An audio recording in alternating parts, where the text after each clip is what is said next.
Alright, breaking news, you guys, and it comes in the form of our very own, the Ecclesiarch.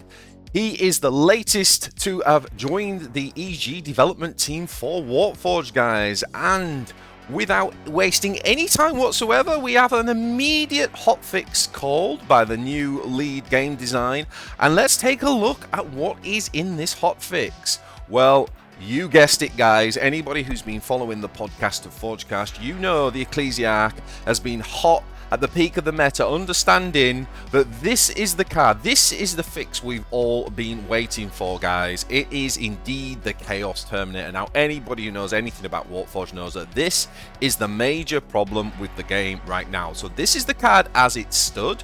You can see it was a 6-drop, it had Vanguard, 5-6, pretty meh stats, and 6 health. Not really very good for the 6 health. So let's take a look at what the Ecclesiarch's first amendment to the game of Warpforge looks like. Alrighty, so here we have the Ecclesiarch's Chaos Terminator. Still costing 6 energy, but now look at those. That's some real stats, guys. An 8-8, that's a proper beefy Terminator. That's going to do something on the board.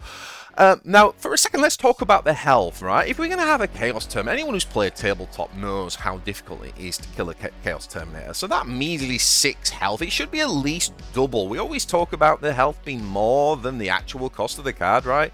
I think it should be at least double. So I think the Ecclesiarch's spot on here, going with the 12 health. I think that makes this card way more reasonable for that kind of mid-game phase. And more importantly, guys, let's jump into the special rules, because as you know, the Ecclesiarch's been a major proponent for giving this guy some extra special rules, and the big one he's always gone about is the armor. And as we can see, finally this card now as deserving. Look at the artwork, guys. How can this card not have had armor? And armor 3, yeah, I think that seems about reasonable. That seems pretty decent, actually, looking at the artwork. So armor 3, 12 health, and of course as well giving it stealth, because it might just sort of, if you look at this thing, you might just think it's a mountain or something in the background. I don't know. So it's got the stealth now. I think that means it'll definitely survive that first turn, and then with the armor 3 and 12 health, I think it can survive at least another 6 turns, right? So it seems pretty fair at the moment.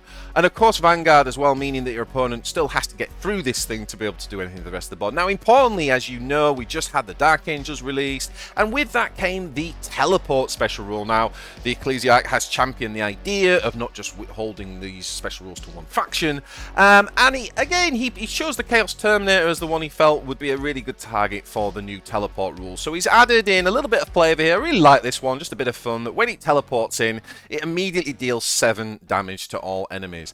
So there we have it, guys. That is it. That's the Ecclesiarch's first hotfix as the new EG game design. I look forward to much more from the Ecclesiarch, and I think we can all safely agree the game is heading in a positive direction.